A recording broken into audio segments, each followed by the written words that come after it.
apapun yang disyariatkan oleh Allah, termasuk puasa Ramadan ini, itu tujuannya adalah la'allakum tattaqun. Semoga kita sama bertakwa. Ada satu jamaah kita yang rajin sekali. Biasa 2 minggu yang lalu beliau masih aktif ya, Bapak Haji Hadi Sumarto ya, berpulang dipanggil oleh Allah untuk menghadap kembali ke Sang Khalik. Dan saya masih ingat betul ya, tempatnya di sini. Dia meluk saya, alhamdulillah ternyata ada tempat begini, dan alhamdulillah pengajian diadakan di sini. Udah kangen beliau. Lama pengajian itu tidak ada, kemudian kita ngadakan. Masya Allah, mudah-mudahan husnul khotimah. Yang merindukan ngaji supaya kita tahu apa yang dimaui Allah terhadap diri kita. Ya, tidak ada lagi beliau yang menyapa setiap lewat di depan itu ya. Ya mudah-mudahan kita juga nanti mudah-mudahan husnul khatimah. Amin. Hadis ini tentang mimpi Thalhah bin Ubaidillah, sahabat Nabi yang syahid pada masa kekhalifahan Ali bin Abi Thalib, usia 64 tahun. Coba masih ikut perang itu ya. Nah, suatu saat dia ceritakan mimpinya kepada Nabi Sallallahu Alaihi Wasallam. Ya Rasul, dulu ada 2 pemuda min Bali, dari Bali sana. Ya, dia sama-sama masuk Islam, diislamkan oleh Rasulullah Sallallahu Alaihi Wasallam. Satunya itu kemudian langsung menawarkan diri untuk berjihad, membela agama Allah, kemudian menemui kemuliaan syahidnya di medan perang.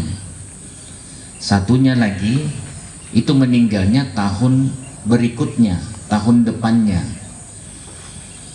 Tapi anehnya dalam mimpinya ini, yang justru mendapatkan prioritas pertama untuk masuk surga. Kalau yang syahid tadi sudah pasti masuk surga, tapi siapa yang mendapatkan prioritas pertama? Ternyata yang meninggalnya belakangan itu ya. Nah, ini yang kemudian mimpinya ini diceritakan. Untungnya ketemunya sama Nabi Muhammad SAW, yang kemudian ya ada mimpi yang benar, ada yang mimpi sekedar bunga-bunga tidur, tapi beliau sabar menjelaskan. Dia katakan, apakah dia masih mendapatkan Ramadan pada tahun kemarin itu? Iya, dia masih mendapatkan Ramadan. Lah, kalau begitu kenapa kamu heran? Ya, bukankah orang yang dipanjangkan umurnya apalagi mendapatkan Ramadan itu dia sudah mendapatkan 6.000 rakaat. Dia bisa melakukan kebaikan-kebaikan, dia bisa melakukan sedekah, dia bisa melakukan tadarus, mempelajari Al-Quran. Dan saya istilahkan tadarus ya, bukan hanya sekedar qori atau tali ya. Nah, kemudian kembali ke hadis yang tadi, lalu kenapa kamu heran kalau umurnya dipanjangkan dan dia menjumpai Ramadan? Dia bisa melakukan kebaikan-kebaikan. Makanya ada hadis itu ya, yang kemarin kita singgung, khairun nas, sebaik-baik manusia, man tola umuruhu, yaitu orang yang panjang umurnya, wa hasuna amaluhu, dan dia isi umurnya yang panjang itu dengan perbuatan baik amalnya ya. Kemudian lalu siapa yang manusia yang paling buruk? Manusia yang paling buruk itu adalah man tola umruhu, yang panjang umurnya namun dia isi dengan keburukan amal-amal yang buruk, ya, sampai-sampai saking menjengkelkannya kita bilang, kok orang itu kok enggak dipundut-pundut kalian Gusti Allah ya. Loh iya kan, ada yang begitu. Tapi tenang saja, mungkin itu cara Allah supaya kita beristighfar. Astagfirullah, astagfirullah. Jangan menyesali dapat istri yang misalnya cerewet. Jangan, mungkin suaminya gitu. Atau misalnya dapat suami yang kebetulan aduh membuat ibu-ibu beristighfar. Jangan-jangan itu adalah media cara Allah supaya kita lebih banyak beristighfar. Yang penting kita tidak larut dalam kemaksiatan yang dilakukan oleh pasangan kita, dan terus menasihati.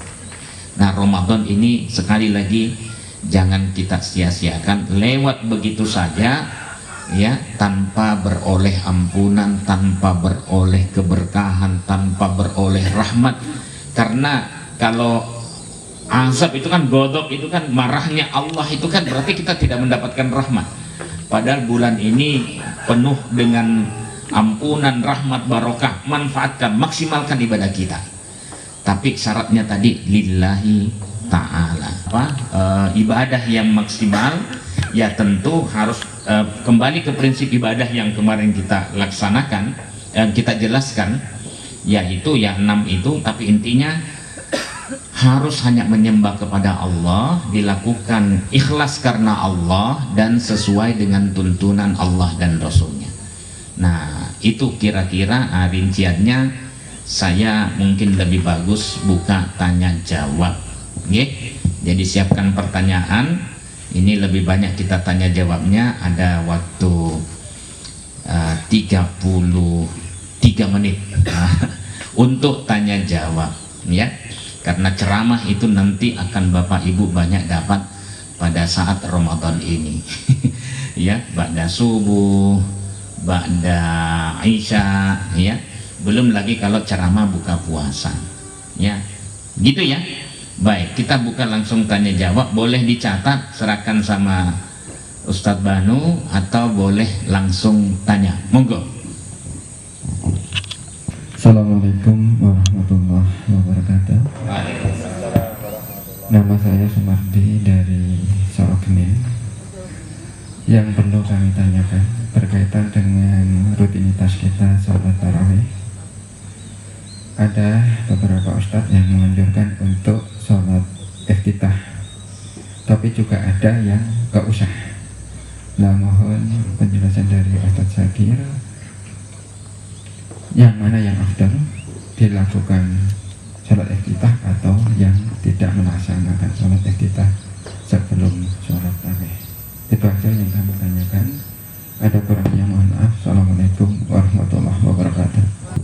Sholat iftitah, apakah sunnah dilaksanakan di awal waktu setelah sholat Isya, ataukah dia hanya dilaksanakan pada saat di akhir malam, saat bangun dari tidur sebagai pemanasan? Ya, kita lihat hadisnya, ya. Hadis dari Aisyah dan Abu Hurairah. Abu Hurairah itu redaksinya begini: idza qama ahadukum minal lail falyaftati sholatahu bi raka'atain khafifatain, rawahu Muslim. Apabila salah seorang kamu berdiri untuk sholat pada sebagian malam itu, maka bukalah sholatnya dengan 2 rakaat yang ringan-ringan.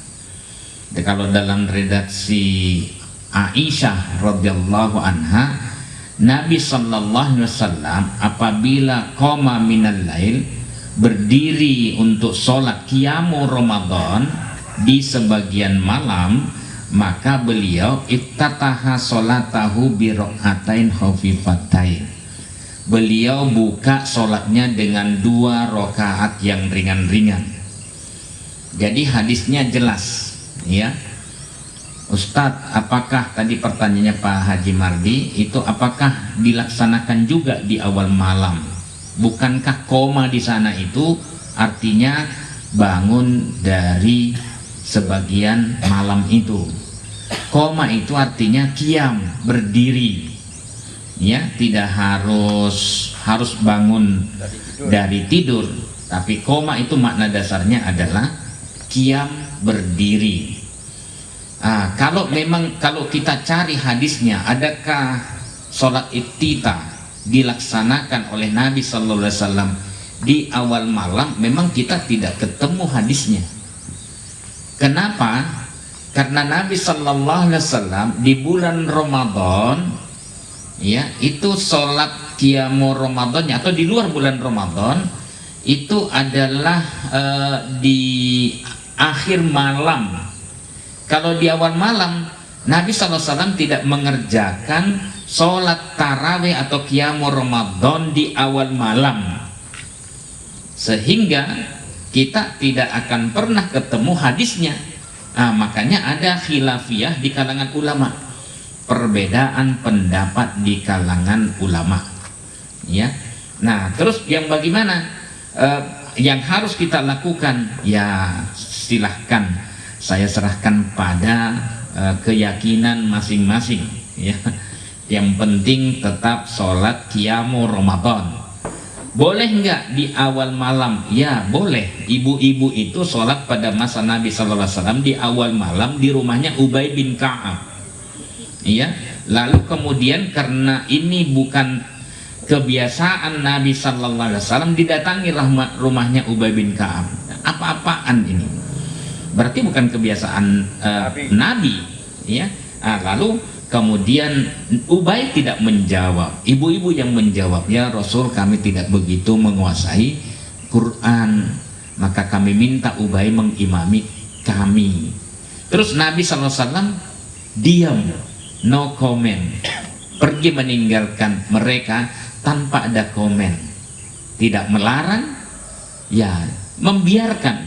Itu artinya sunnah takririyah, ya, didiamkan oleh Nabi SAW. Jadi boleh, ya, untuk di awal malam. Nanti resmi pada masa Umar bin Khattab kekhalifahannya, di pertengahan masa kekhalifahannya Umar itu baru melaksanakan. Bagaimana kalau ini kita laksanakan di awal malam supaya mereka tidak sholat sendiri-sendiri? Akhirnya setuju para sahabat, barulah kemudian dilaksanakan di awal malam. Tapi Umar sendiri yang punya inisiatif untuk itu melaksanakannya di akhir malam, bukan di awal malam, seperti Nabi SAW, seperti Abu Bakar radhiyallahu an. Nah sekarang kalau begitu, bagaimana tentang iftitah itu? Bagi yang menyamakan, sholat lail boleh dilaksanakan di awal malam, di pertengahan malam, atau di akhir malam, seperti Al-Muzammil ayat 20 itu memang boleh. Maka ya tentu tidak membedakan, ya, sholat lail dikerjakan di awal malam ya pakai iftitah juga, ya, di pertengahan malam juga pakai iftitah, ya. Nah cuman kan ada yang menafsirkan bahwa sholat malam rokaatain khofifatain itu sebagai bentuk pemanasan, karena biasanya kan setelah tidur supaya dia lebih fokus lagi dengan pekerjaan inti sholat lail. Saya katakan ya itu penafsiran, boleh, ya, penafsiran bentuk pemanasan, tetapi apa namanya? Ya kalau kita sih itu sholat iftitah, sholat pembuka, ya, mau sebelumnya tidur atau mau nanti setelah tidur silahkan, ya, pokoknya itu sunnahnya bagi Muhammadiyah, ya. Jadi kalau misalnya terjadi perbedaan pendapat Ustaz, jadi caranya adalah yang tidak meyakini itu udah diam, biarkan mereka melaksanakan sunnah yang diyakininya, ya.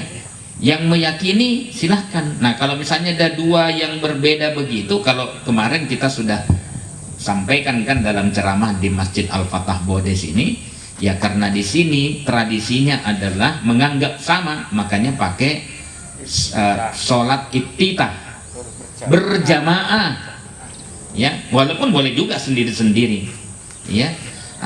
Suaranya apa? Sir atau jahar? Kita pilih yang sir, walaupun jahar juga boleh, Kenapa? Karena Ibn Abbas waktu mengikuti Nabi SAW, dipindah oleh Nabi SAW ke kanan, dia berdirinya di kiri di rumahnya Maimunah waktu itu, ya. Baru kemudian di situ Ibn Abbas dan Zaid bin Khalid al-Juhani bilang, Rasulullah SAW melaksanakan rokaatain hufatain yang dibaca hanyalah Ummul Quran saja, tidak ada surat setelah Al-Fatihah, ya.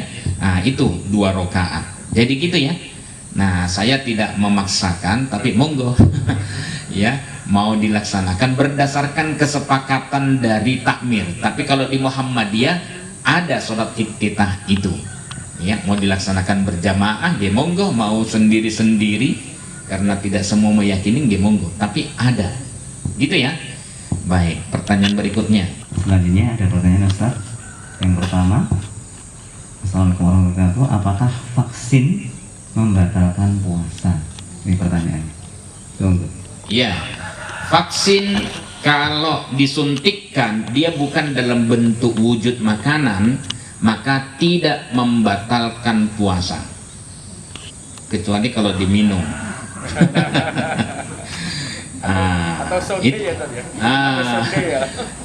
Kemudian kalau disuntikan tidak ada masalah, ya.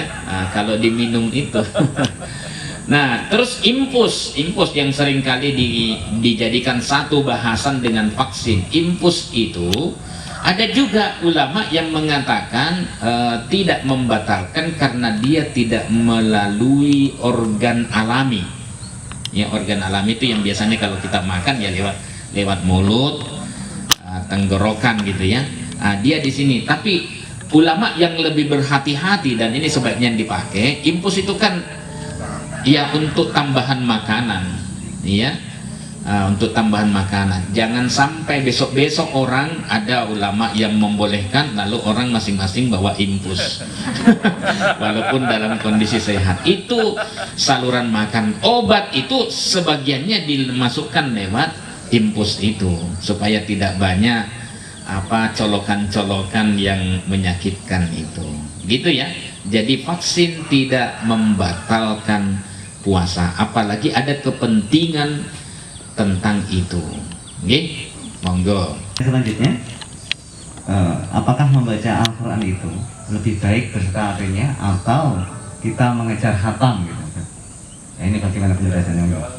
Ya, apakah membaca Quran itu lebih baik dengan artinya? Ya, kalau kita bukan orang yang berbahasa Arab, saya kira lebih baik dengan artinya. Ya. Nah, ada sebenarnya kewajiban kita tentang Al-Quran. Datang nggak teman saya nih ya? Dia mau janji mau datang ini, Ustaz Jalil nih. Dia hafid Al-Quran ya. Dia hafal karena lahirnya dulu di Mekah, terus teman S3 saya di sini. Ya. Mau datang katanya. Itu. Jadi ada kewajiban kita. Pertama adalah mengimani Al-Quran itu. Okay? Yang kedua adalah mentadarrusi. Tadarrus itu sudah satu paket dengan membaca dan mempelajari. Yang ketiga adalah mengamalkannya. Jadi jangan hanya berhenti pada membaca, ya, kemudian tidak sekaligus mempelajari. Ya, mempelajari itu sambil merenungkan. Jadi tadarus, tadabbur itu jadi satu. Ya. Kemudian yang ketiga adalah mengamalkannya. Yang keempat adalah mendakwahkannya. Jadi sampaikan. Mungkin kita belum begitu baik-baik amat. Ya, tapi kalau ada pesan dilanjutkan dengan jempol kita, itu insya Allah pahala adanya. Sambil mengingatkan kita, selama masih ada al-haya, rasa malu, maka dia akan berupaya untuk melakukan apa yang disiarkannya itu. Ya, mungkin kita belum begitu baik seperti yang diinginkan, tapi itu kan mengingatkan kita supaya kita berupaya ke sana. Nanti bagaimana terjebak dengan lima taquluna ma la taf'alun? Kalau punya rasa malu, insya Allah dia akan bersemangat untuk melakukan ke arah seperti yang di-share-nya itu. Jadi jempol itu bisa menyebabkan surga, tapi bisa juga menyebabkan neraka. Ya itu. Kemudian yang terakhir, yang kelima adalah memperjuangkannya. Misalnya, ya kita disuruh oleh Allah untuk kalau sholat itu tanha anil fahsya'i wal munkar, harus mampu berfungsi tanha anil fahsya'i wal munkar, mencegah perbuatan keji dan mungkar. Ya, nah kita praktekkan. Terus kalau ada kemungkaran yang kita lihat, kita tegur. Ya, kalau tidak bisa, yang paling bagus adalah mencegah langsung, itu yang tertinggi. Tapi kalau tidak bisa, kita tegur dengan lisan atau tulisan. Tapi tidak usah mempermalukan. Ya, tidak usah mempermalukan. Apalagi kalau dia penguasa. Ya, hati-hati. Ya, hati-hati. Ya, dia punya segalanya. Ya, iya, dan punya gengsi. Orang umumnya bukan hanya penguasa sebenarnya, umumnya tidak mau itu dipermalukan di depan umum, ya, di depan jamaahnya juga tidak mau. Makanya kalau menegur ya berduaan aja. Ya itu ada hadisnya itu, ya. Nah, kemudian jadi itu ya 5 itu. Kalau bisa ditepati, mengimani, membaca atau mentadarusi, mentadaburi, kemudian setelah itu mengamalkan supaya kita tidak lima takuluna ma la taf'alun, karena itu kebencian Allah, kabur maqtan indallahi antakulu ma la taf'alun. Jadi kemudian yang keempat adalah mendakwahkan, ngajak, dan yang kelima adalah memperjuangkannya. 5 itu, ya. Baik. Warahmatullahi wabarakatuh. Waalaikumsalam warahmatullahi wabarakatuh. Ya, saya Imam Sugiman dari Baritatur Selatan, Gunung. Pertanyaan saya ada, yang pertama adalah terkait dengan hadis, apa itu sahih apa dengan apa, saya belum lihat di Maktabah Samil Hatta, cuma kan ada kalimat laisa siyamu minal akli wasyurbi walakin wa inna masyamu minal lawi warafas itu. Nah, hadis ini kedudukannya seperti apa? Kemudian yang kedua terkait dengan lago itu kan di kalangan umat Islam masih belum serta-merta mengamalkan itu perintah Allah, belanjakanlah harta kalian di jalan Allah, kemudian jangan jatuhkan diri kalian di jurang kehinaan itu, kebinasaan itu. Wala tulqu biaydihim ila tahluka itu. Terkait itu kan ada suatu perbuatan yang lago, seperti misalnya merokok, itu kan sisi lain kalau di kalangan Muhammadiyah kan itu haram itu, tapi masih juga dilakukan oleh saudara-saudara kita. Nah, bagaimana menegurnya, kemudian bagaimana hal itu di hadapan Allah tentunya. Begitu. Terima kasih. Assalamualaikum warahmatullahi wabarakatuh. Waalaikumsalam warahmatullahi wabarakatuh. Ya, baik. Tentang hadis itu, redaksinya saya nanti akan cari, Ustaz, ya. Tapi redaksi yang banyak kita lakukan dari hadisnya sahih. Man lam yada qala zur wal amala bi falaysa lillahi hajah fi ayyada ta'amahu wa syarabahu. Substansinya sama kan? Iya, sama. Jadi insya Allah aman tuh hadis, ya. Jadi apa namanya, orang yang tidak meninggalkan perbuatan sia-sia, perkataan sia-sia, itu adalah orang yang tidak ada guna, bobot, tidak ada bobot. Puasanya tetap sah, tapi tidak ada bobot pahala. Kalau dia tetap mengerjakan sesuatu yang di luar puasa pun sebenarnya dilarang, ya, dilarang. Apalagi bagi orang yang berpuasa. Jadi tidak ada bobot pahala. Nah, sia-sia, ya. Nah, perbuatan lago tadi yang disebutkan oleh Ustadz Imam Sugiman itu adalah perbuatan sia-sia. Nah, tadi contohnya agak nggak enak juga ya. Karena sebagian jamaah kita ini masih ada 1-2 yang ahli hisab. Hisab atau ru'yah. Ya, kalau dalam hal ini malah Muhammadiyah itu ru'yah, dia cuma melihat. Tapi dalam soal rokok ya, tapi teman-teman kita malah hisab pakai P ya, bukan hisab. Ya, tapi betul ya. saya sering mengingatkan teman dan tidak bosan-bosannya, ada sesama ustadz juga, ya saya ingatkan, wala tulku biaidikum ila tahluka, jangan kamu campakkan dirimu dalam kehancuran. Persoalan bahaya manfaat rokok itu sudah banyak dijelaskan oleh para dokter, ya, yang memang ahli di bidangnya. Ya, ada manfaatnya tapi madorotnya jauh lebih besar. Ini kita tinggal di sawah ya, namanya Jaoma Sawah Bode. Coba saja kalau ada yang membakar jerami yang sudah kita duduk atau berdiri di dekatnya, kuat apa mboten? Nah itu kan jerami Pak, ini cuma rokok saya. Susah memang, nanti bisa mengantarkan pada kematian. Ustadz percaya takdir? Waduh susah juga itu. Jadi kalau sesama ustadz berdebat itu, kalau percaya bahwa takdir rokok itu bisa, waduh susah Pak. Angel Pak, angel. Ya sudahlah, tapi satu ayat yang saya mau, wala tulku, jangan engkau campakkan dirimu dalam kebinasaan. Ya, itu aja lah. Jadi sayangi diri kita. Sebagaimana teguran Nabi SAW pada sahabat yang dia ingin beribadah, tapi kemudian dia tinggalkan istrinya, sampai istrinya itu tidak mau dandan. Didatangi oleh sahabat temannya itu, loh kok kamu tidak dandan? Ngapain saya dandan? Suami saya tuh sibuk beribadah di malam hari. Ya, kemudian dia juga puasanya terus gitu ya. Kemudian apa lagi? Ya ada beberapa lah yang ada dua hadis yang semacam ini, tapi ada satu yang dia tinggalkan yang lain. Untuk dunia dia hanya Allah, Allah dan Allah.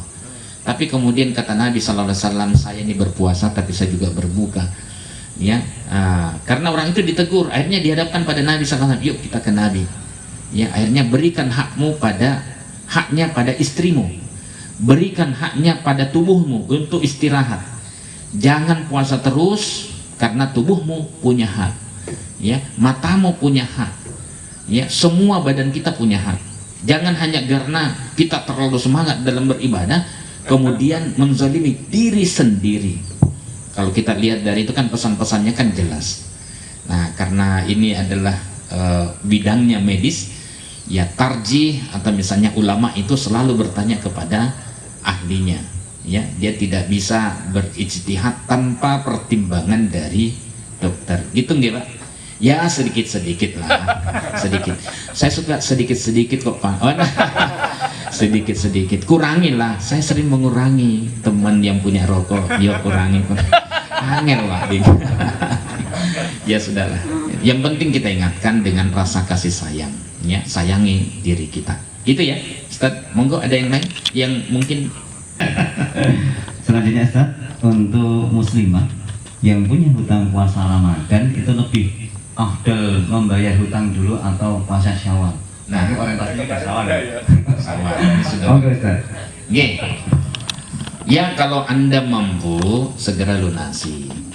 Ya, melunasi hutang lebih cepat lebih baik. Ya, rawahu JK. Lebih cepat lebih baik. Iya.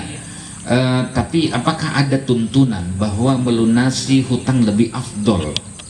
Bagaimana kalau dia bersamaan di Syawal itu?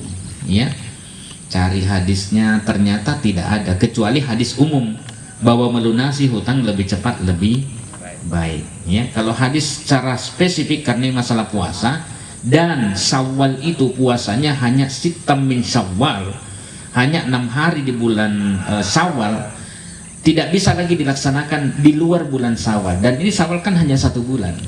Ya, maka ya kalau misalnya tidak bisa, tidak kuat, ya sudah, laksanakan puasa Syawal dulu. Ya, laksanakan. Jadi bayar utangnya nanti aja. Ya, bayar utangnya nanti. Toh ada waktu 1 bulan sampai bulan Sya'ban. Iya kan?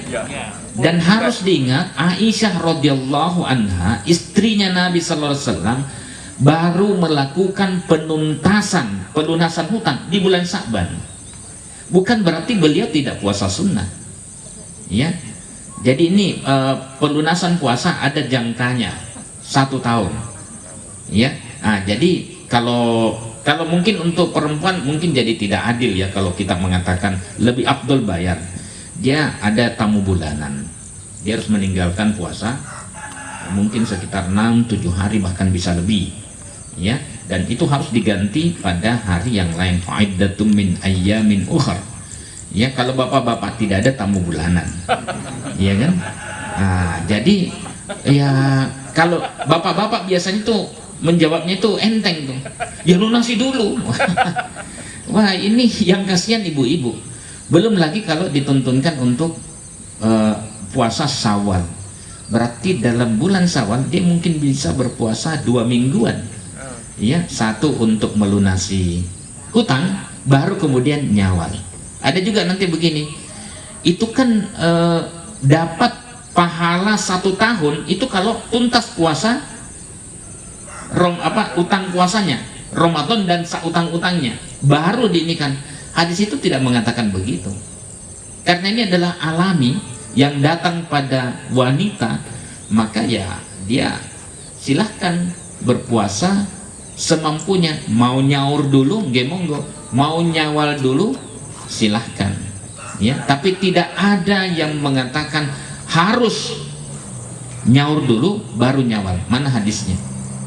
Atau misalnya maaf, lebih afdol nyaur dulu baru nyawal ya, nyaurnya itu masih ada waktu yang cukup lama, 11 bulan ke depan. Oke gitu ya. Ya saya kira itu pilihan saja, tapi tidak ada yang mewajibkan, tidak ada yang mengatakan lebih utama. Monggo, ada yang... Terima kasih. Assalamualaikum warahmatullahi wabarakatuh. Waalaikumsalam warahmatullahi wabarakatuh. Saya tertarik dengan yang disampaikan Ustadz Zakir tadi mengenai bahwa ayat-ayat Al-Quran itu tidak hanya dibaca tapi diamalkan. Nah, juga kita mengharuskan kita untuk mendakwahkan juga ayat-ayat itu. Saya pernah mendengar bahwa ketika seseorang mendakwahkan itu, sebaiknya dia juga sudah melakukan apa yang diamalkan itu. Artinya ketika orang menyuruh sholat, dia sendiri belum sholat, itu dosanya lebih besar daripada orang yang belum sholat gitu ya. Ini contoh sholat saja, mungkin yang lainnya juga begitu. Apakah itu ada hadisnya? Karena katanya kalau kita mendakwahkan atau menyampaikan satu amalan tetapi kita sendiri belum melakukan, itu nanti di akhir akhirat itu akan disiksa dengan luar biasa, entah dipotong lidahnya dan sebagainya, karena kita berkata tetapi kita tidak melakukan amalan itu. Nah, ini pernah terjadi, ini betul-betul saya punya pengalaman cerita dari teman itu.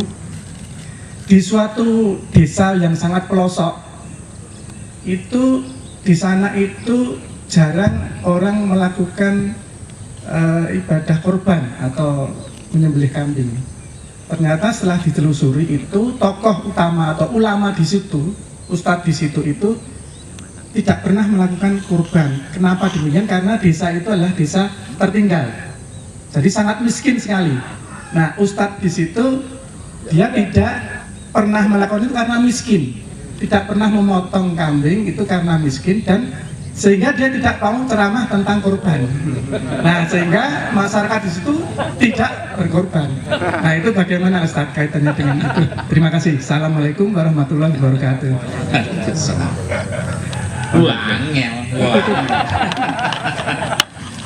Ya bagus ya, bagus, niatnya itu bagus ya, tidak ceramah tentang kurban karena ustadznya sendiri.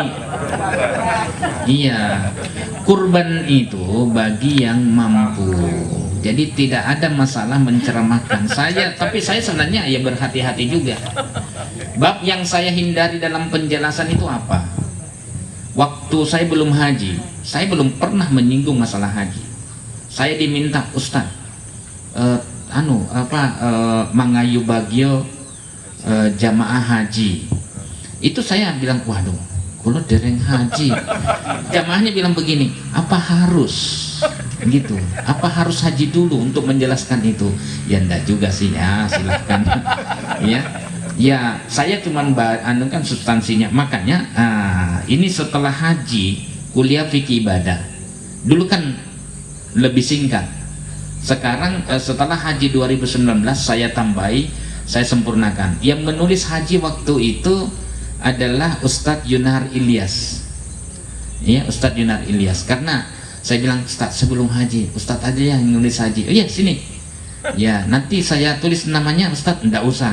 Kalau begitu Ustadz kata pengantar saja. Nah, tapi ini insya Allah sudah kuliah fikih ibadah, sudah toharoh, sholat, zakat, puasa, haji, ada bahkan metode ijtihadnya juga saya sampaikan di sini.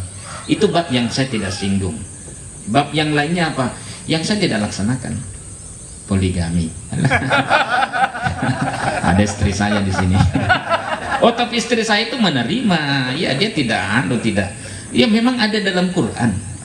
Iya, ada. Dia tidak menolak, betul. Ya, cuman jangan saya gitu aja. Saya masih kuat melayani. Iya, saya orang yang tidak dikatakan pun saya sudah paham itu. Saya tidak ini. Udahlah, bismillah. Ya, merantasi, waduh. Kalau maaf ya, ini rahasia. Kalau kita sebagai istri itu bisa memberikan layanan maksimal, insya Allah suami itu untuk berpikiran dua masna wa sulasa wa rubah tidak. Ya, tidak. Ya, berpikir panjang untuk melakukan itu karena kebaikan kita. Ya, didoakan. Begitu aja. Itu yang dilakukan. Gitu ya. Baik, ada yang lain? Selanjutnya Ustaz, ini masalah fidyah.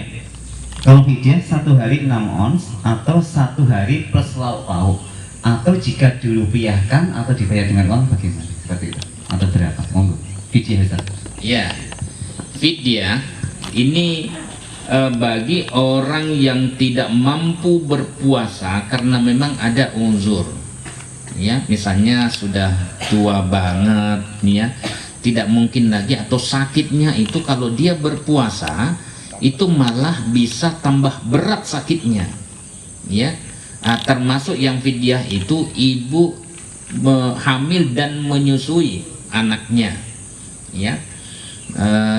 Jadi itu fidyah ya, untuk memberikan kemampuan pada generasi yang ditinggalkan, yang dilahirkannya itu generasi yang cukup ya, kuat untuk bisa bisa hidup lah, bertahan gitu ya.